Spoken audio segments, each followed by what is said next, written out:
देशातील 22 लाखांपेक्षा जास्त वैद्यकीय विद्यार्थ्यांच्या भविष्याशी जोडलेली नीट परीक्षा पुन्हा एकदा वादाच्या भोवऱ्यात सापडली आहे। परीक्षा होऊन काहीच दिवस झाले असताना पेपर फुटीच्या गंभीर आरोपांमुळे सरकारने ही परीक्षा थेट रद्द केली आहे। राजस्थानच्या गेस पेपरपासून सुरू झालेला हा तपास आता महाराष्ट्राच्या शैक्षणिक हब म्हणजेच लातूरपर्यंत पोहोचला आहे। या संपूर्ण प्रकरणात लातूर पॅटर्नचा नेमका संबंध काय, सीबीआयनं कोणाकोणाला भेट्या ठोकल्या आणि सरकारनं नवीन नियम काय केले आहेत हे आपण या व्हिडिओच्या माध्यमातून जाणून घेऊयात। नमस्कार, मी वैभव पाटील, तुम्ही पाहतात माय महानगर लाईव्ह। साधारण 3 मे रोजी देशभरात नीट परीक्षा पार पडली, पण परीक्षेच्या आधी सोशल मीडिया आणि कोचिंग नेटवर्क्समध्ये एक गेस पेपर म्हणजे सराव प्रश्नपत्रिका फिरत होती।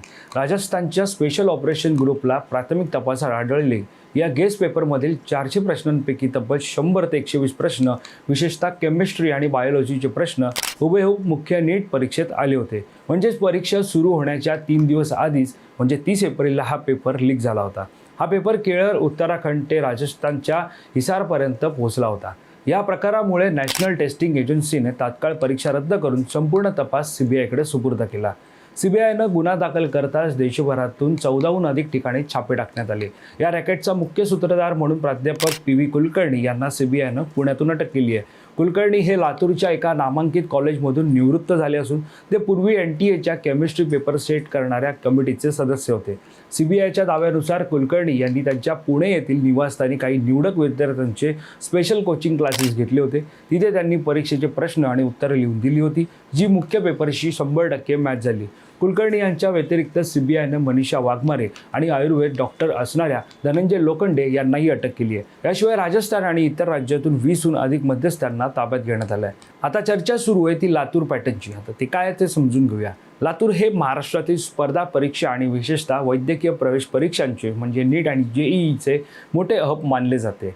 दरवर्षी हजारो विद्यार्थी डॉक्टर होण्याचे स्वप्न घेऊन लातूरमध्ये येतात, पण या पेपर फुटीचे धागेदोरे लातूरशी जोडले गेल्याने या शैक्षणिक पॅटर्नवर प्रश्नचिन्ह उपस्थित केले जातात। एका पालकानं थेट पोलिसात तक्रार दाखल केली होती। लातूरमधील एका नामांकित कोचिंग क्लासेसने घेतलेल्या मॉक टेस्टमध्ये तब्बल 42 प्रश्न मुख्य नीट परीक्षेसारखे झाले होते। सीबीआयच्या 28 जणांच्या पथकानं लातूरमध्ये तळ ठोकला असून तिथल्या प्रसिद्ध RCC रेणुकाई केमिस्ट्री क्लासेसचे संस्थापक शिवराज मोटेगावकर यांच्या घरची आणि कार्यालयाची झडती घेत त्यांची चौकशी केली आहे। जरी प्रशासनानं लातूरची प्रतिमा विनाकारण मलिन करू नये असं आवाहन केलं असलं तरी या मोठ्या कोचिंग क्लासेसच्या भूमिकेवर आता संशयाची सुई आहे। या प्रकारानंतर सरकारनं अत्यंत कठोर पावलं उचलली आहेत। सार्वजनिक परीक्षा कायदा 2024 अंतर्गत आता अशा पेपरफुटी प्रकरणांमध्ये थेट 10 वर्षांपर्यंत तुरुंगवास आणि 1 कोटी रुपयांपर्यंतच्या दंडाची तरतूद लागू करण्यात आली आहे। सध्या पोलिसांचा आणि सीबीआयचा तपास डिजिटल ट्रेल्स, बँक खात्यांचे व्यवहार आणि मोबाईल चॅट्सवर केंद्रित आहे। NTAच्या आतल्याच कोणत्या अधिकाऱ्यांना हा पेपर लीक केला का याचा शोध सुद्धा आता घेतला जात आहे। पेपर फुटल्या प्रकरणी आता या परीक्षेची तारीख पुढे ढकलण्यात आली असून या परीक्षेची पुढील तारीख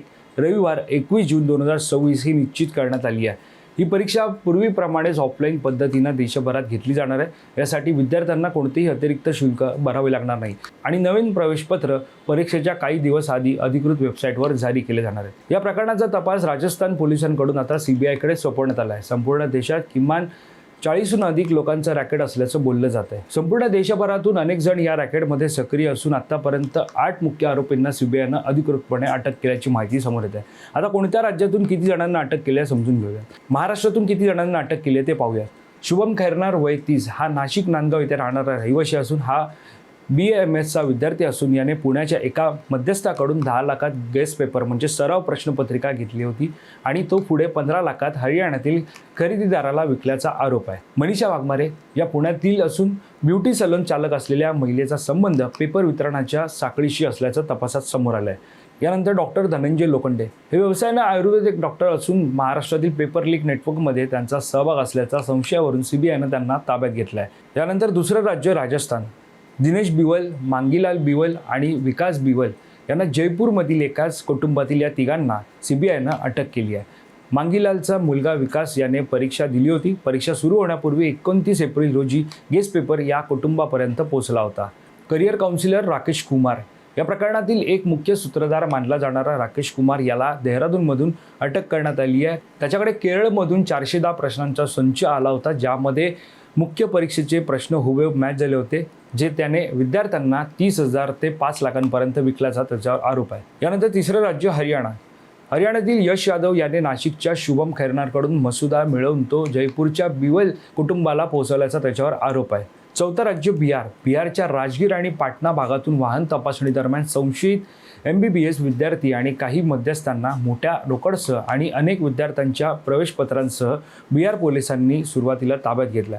या परीक्षा घोळामुळे आणि NDA कडून परीक्षा अचानक रद्द झाल्यामुळे अहोरात्र अभ्यास करणाऱ्या विद्यार्थ्यांमध्ये प्रचंड मानसिक तणाव निर्माण झाला. या तणावातून अनेकांनी आत्महत्या सुद्धा केल्याची बातमी समोर आली आहे. प्रामाणिकपणे अहोरात्र अभ्यास करणाऱ्या लाखो विद्यार्थ्यांच्या स्वप्नांचा हा थेट चक्काचूर झाला आहे.